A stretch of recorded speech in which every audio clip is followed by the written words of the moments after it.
seorang wanita, melainkan seorang pria.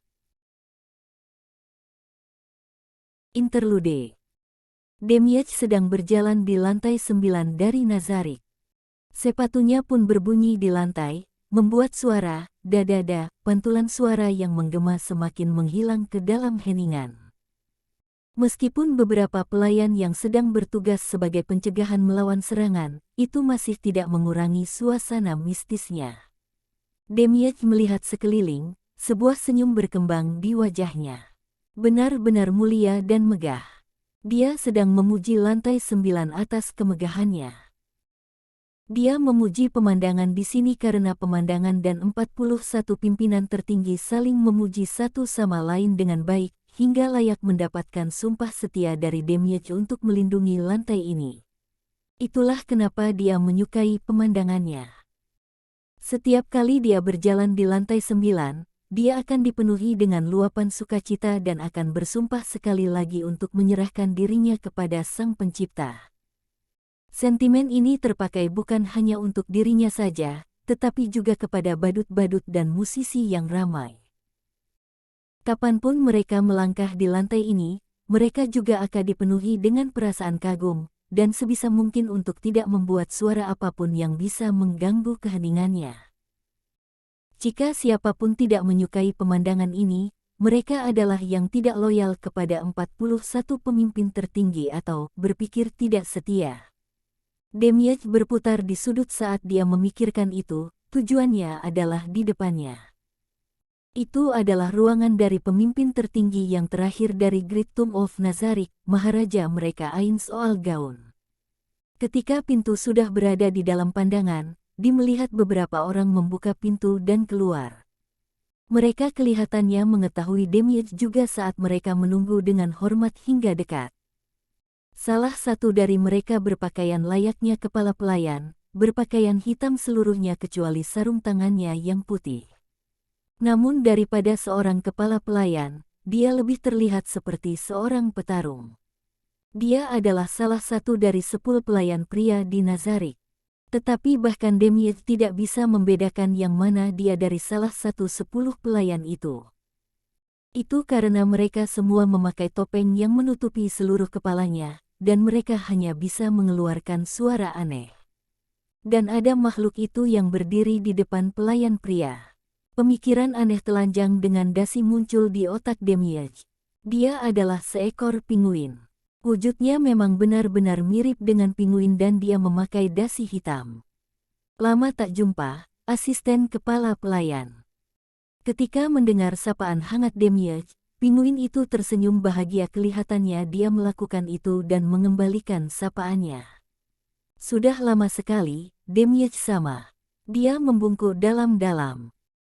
Tentu saja, dia bukan pinguin biasa, tapi asisten kepala pelayan dari Great Tomb of Nazarik dan pimpinan dari binatang buas. Anggota tubuh mereka seharusnya mirip dengan cakar burung juga.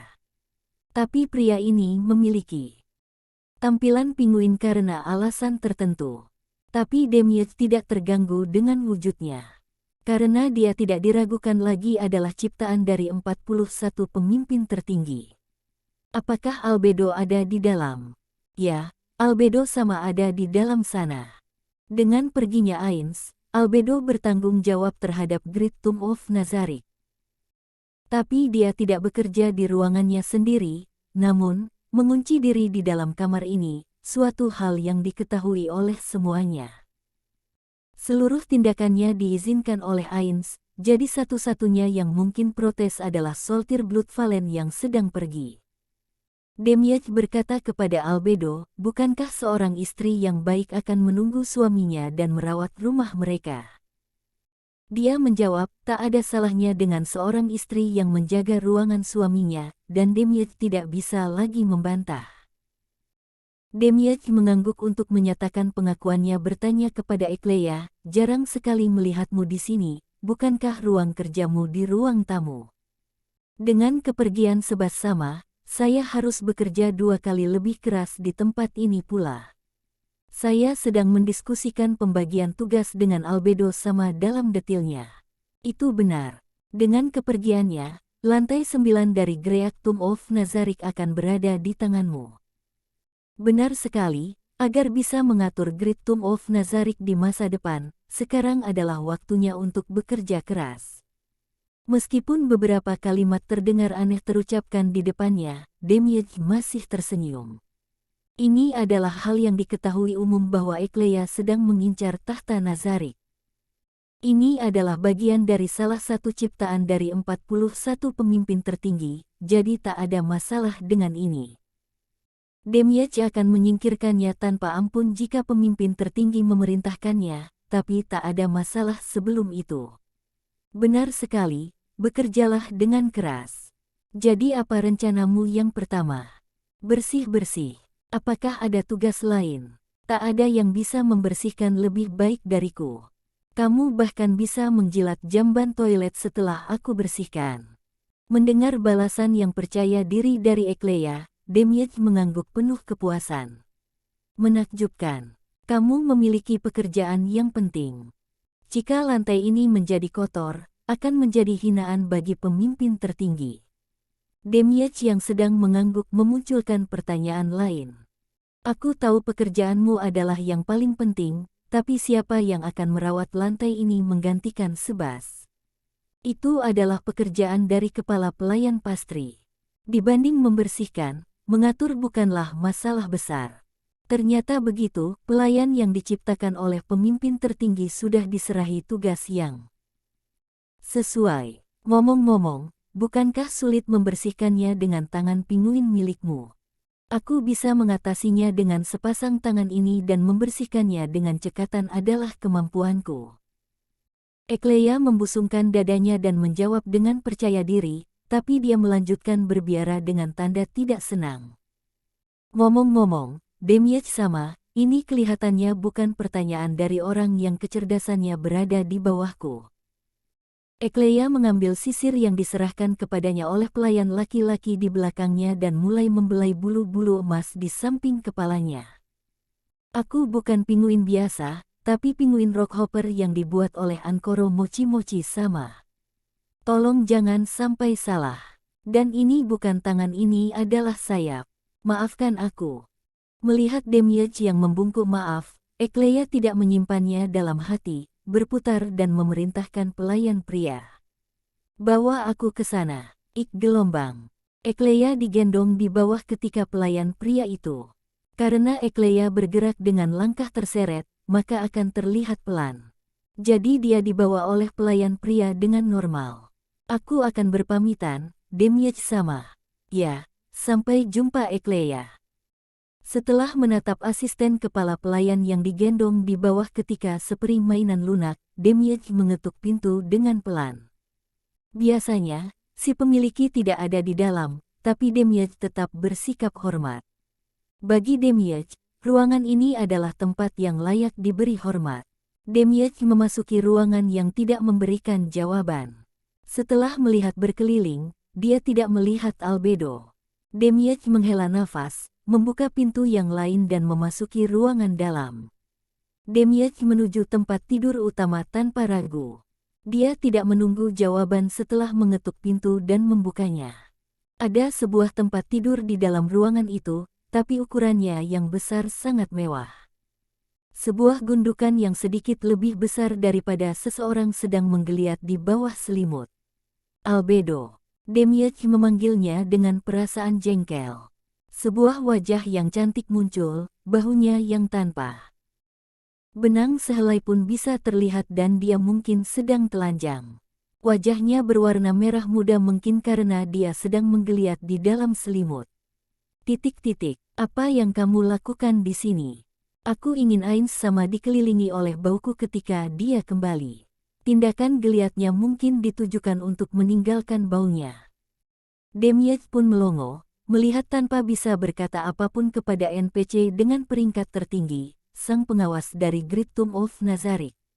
Dia lalu menggelengkan kepala. Dia tidak berkata Ains sama adalah serang undead, dia mungkin tidak tidur di tempat tidur. Atau meskipun dia melakukannya, spray kasur itu akan langsung diganti. Jika ini cukup memuaskan Albedo, maka biarkanlah. Tapi jangan berlebihan. Aku tidak tahu seberapa banyak berlebihan itu, tapi aku akan mencatatnya. Benar kan, Ains sama? Demiej diam tak bergerak kehabisan kata-kata. Dia mengira itu adalah Ains soal gaun sekejap itu, tapi kurang dalam dan wujudnya. Apakah itu? Bantal guling dirinya. Siapa yang membuatnya? Aku yang membuatnya sendiri. Jawaban cepat itu membuat Demiej sedikit membuka matanya yang kelihatannya selalu tertutup. Dia tidak tahu bahwa Albedo memiliki kemampuan seperti itu. Tidak peduli bersih-bersih, mencuci atau menjahit, aku sudah membuat pakaian dan kaos kaki. Semuanya hingga usia 5 tahun.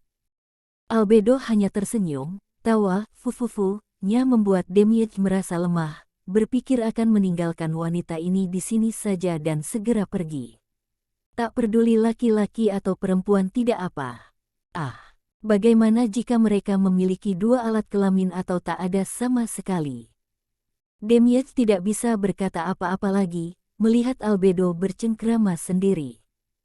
Albedo sangat hebat dalam mengatur Great Tomb of Nazarick, melebihi Demiej dalam 1-2 lompatan. Namun, dia tidak terlalu menguasai dalam aspek militer, jadi bantuan Demiej itu dibutuhkan. Tetapi tanpa musuh yang jelas, seharusnya tidak masalah. Demiej menahan perasaan tidak enak setelah melihat itu. Tuannya telah memerintahkan dia untuk pergi melakukan sebuah misi, jadi Demiej tidak bisa protes. Atas perintah Ains sama, sudah waktunya aku berangkat. Dari Guardian-Guardian yang meninggalkan Nazarick, hanya dirimu dan Kokaitus yang bebas bertindak. Aku tidak punya hal lain untuk menasehatimu, tolong berhati-hatilah. Setelah Aura, Mare, Sebas dan Soltir, jadi kamu selanjutnya. Ya, serahkan padaku, aku akan meminta bantuan adikku jika keadaan terjepit. Aku akan mengaktifkan Pleiades juga, jadi aku pasti akan bertahan hingga semuanya kembali. Bahkan dalam keadaan darurat, kamu tak bisa menggerakkan adikmu tanpa izin Ains sama. Pleiades juga. 2 dari mereka sedang keluar, jadi kamu tidak bisa mengumpulkan semuanya.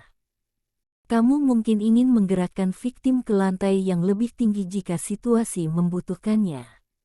Kalau untuk itu, aku sudah membuat persiapan untuk menanganinya.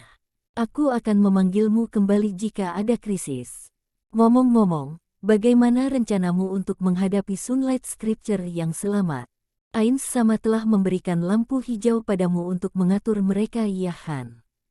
Kamu bisa meninggalkan mereka padaku juga, tapi aku tidak tahu apa yang kamu lakukan. Maksudmu mereka? Aku sedang melakukan percobaan atas perintah Ains sama. Demiej tersenyum gembira, membuat Albedo mengerutkan alisnya yang cantik.